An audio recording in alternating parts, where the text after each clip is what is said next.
Welcome to Balance of Economy. Before we dive into the data, please note that this is market research for educational and informational purposes only and does not constitute financial advice or a recommendation to buy or sell any asset. Let's look at the numbers. In today's briefing, we're unpacking BlackRock's massive strategic pivot. We're looking at 5 key areas: the $30 billion Trojan Horse, the new Liquidity War, the Ethereum Standard, the jump from T+2 to T0, and finally, the architecture of convergence. Let's get right into it. Section 1. The $30 billion Trojan Horse and how institutional trust was captured. Okay, $30 billion. It's a massive number. While all the retail traders were completely glued to the daily price action, BlackRock's iShares Bitcoin Trust quietly, and I mean rapidly, blew past $30 billion in holdings. We're talking over 417,000 Bitcoins scooped up in less than 10 months. But here's the thing, as we'll uncover in this briefing, that wasn't the actual endgame. No, this was just phase 1, capturing the market's attention and normalizing digital assets for the absolute most conservative institutions out there. To put that speed into perspective, the momentum here is literally staggering. It took BlackRock's Bitcoin ETF just 293 days to cross that $30 billion mark. Now, compare that to the absolute titans of legacy funds. JPMorgan's massively popular JP Fund, that took 1,272 days to hit the same milestone. The GLD Gold Trust, 1,790 days. So we're not just looking at a broken record here. We're looking at a total paradigm shift in how fast institutional capital can mobilize once a new standard is locked in. And you literally couldn't ignore the impact. Early on, BlackRock's product was sucking up roughly 75% of all new investment in Bitcoin. It was the exact institutional buying pressure needed to push the asset right past that $50,000 level. Today, the entire US ETF market is closing in on 1 million Bitcoin in holdings. But again, the ETF was just the icebreaker, right? It was there to lay down the institutional trust required for what BlackRock is really going after, the underlying plumbing of global finance. Which brings us to Section 2, the new Liquidity War, capturing the idle float. So let's pivot behind the scenes for a second, because this is where the real macroeconomic opportunity lies. Right now, there's about $240 billion in stablecoin capital just sitting there, completely idle in zero-yield environments. That is a massive, totally untapped digital float. And BlackRock, they saw this inefficiency right away. Their ultimate goal isn't just to hoard digital gold. It's to build out the yield-bearing infrastructure that can take hundreds of billions of dollars of idle digital cash and convert it straight into assets under management. And it's honestly fascinating how analytically they're attacking this. They've rolled out a 3-pronged tokenized strategy designed to perfectly bridge the gap between decentralized finance and TradFi. First, you have Build, acting as DeFi collateral across multiple chains. Then you've got these newly filed, strictly regulated US 2A7 money market products. There's BSDBL, which is built exclusively on Ethereum for TradFi reserves. And then there's BRSRV, a multi-chain vehicle specifically engineered to be an eligible reserve asset for stablecoin issuers. They're literally fragmenting their own product lineup so they can perfectly capture every single type of institutional buyer. But to really grasp where they're heading, we need to look at what they've already pulled off. Boodle was essentially their proof of concept. It became the very first institutional-grade on-chain fund to cross $1 billion. And then it just kept going, rapidly scaling to over $2.5 billion in assets. It proved without a doubt that tokenized treasury funds actually work, that they settle instantly, and that they can be used as collateral across the crypto ecosystem. Basically, Boodle laid the tracks for the massive, highly regulated scale-up we're about to see with those BSTBL and BRSRB funds. And that perfectly shifts our focus to Section 3, the Ethereum Standard, the infrastructure layer.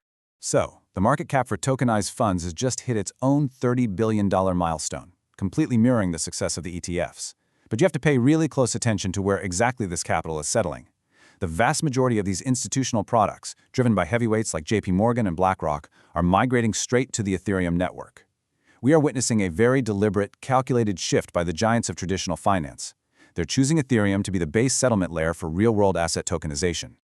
As one crypto research analyst pointed out, BlackRock's recent filings are anything but a routine product launch.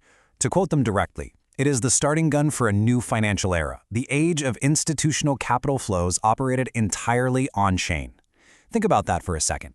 BlackRock isn't just dipping their toes in as an asset manager anymore. They are actively co-architecting a completely new reserve standard for the entire global financial system. And let's look at how this is actually playing out in the real world. To support this massive new standard, the traditional pillars of infrastructure have officially packed up and moved on-chain. You've got BNY Mellon, the largest custodian bank in the world, acting as a transfer agent right on Ethereum. You have Securitize stepping in to handle all the complex, multi-chain compliance. And you even have BlackRock funds integrating directly with native DeFi platforms like Uniswap and Euler.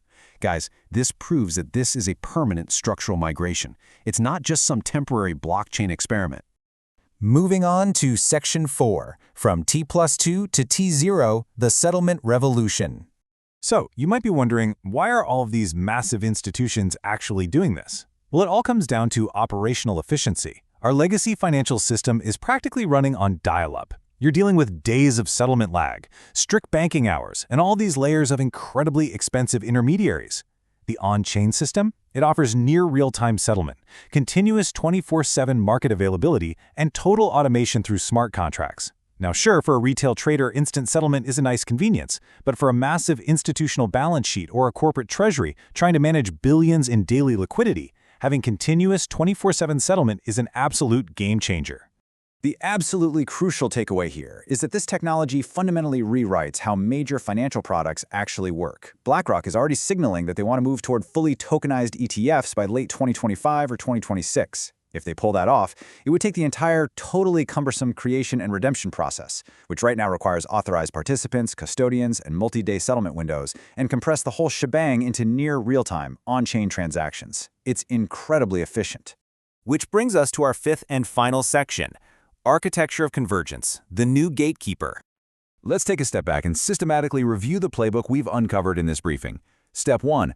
Build up that public and institutional trust using the highly visible Bitcoin ETF. That was the Trojan Horse. Step 2. Prove that the tokenization technology actually works safely and at scale using the BOIDL fund. And Step 3. Deploy heavily regulated 2A7 funds to go out and capture those massive global stablecoin flows, effectively mandating U.S. Treasury yields on-chain. What we are looking at is a highly calculated phased takeover of the market's underlying plumbing.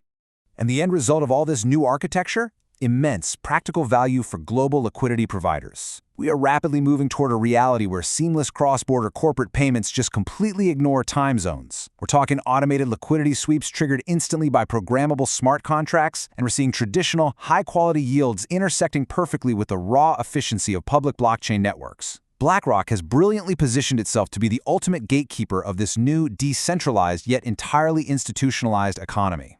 Which leaves us with a pretty critical question to chew on as we wrap up this explainer. As settlement times inevitably compress down to zero and 24/7 liquidity becomes the global standard, will holding traditional off-chain assets soon become a severe structural disadvantage for global institutions? Looking at the data, it strongly suggests that the risk of being left behind in the legacy financial plumbing is growing by the absolute minute.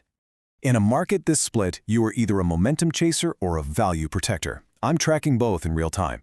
If you want to see which side of history wins, subscribe to Balance of Economy. I'll see you in the next briefing. Stay sharp and stay informed.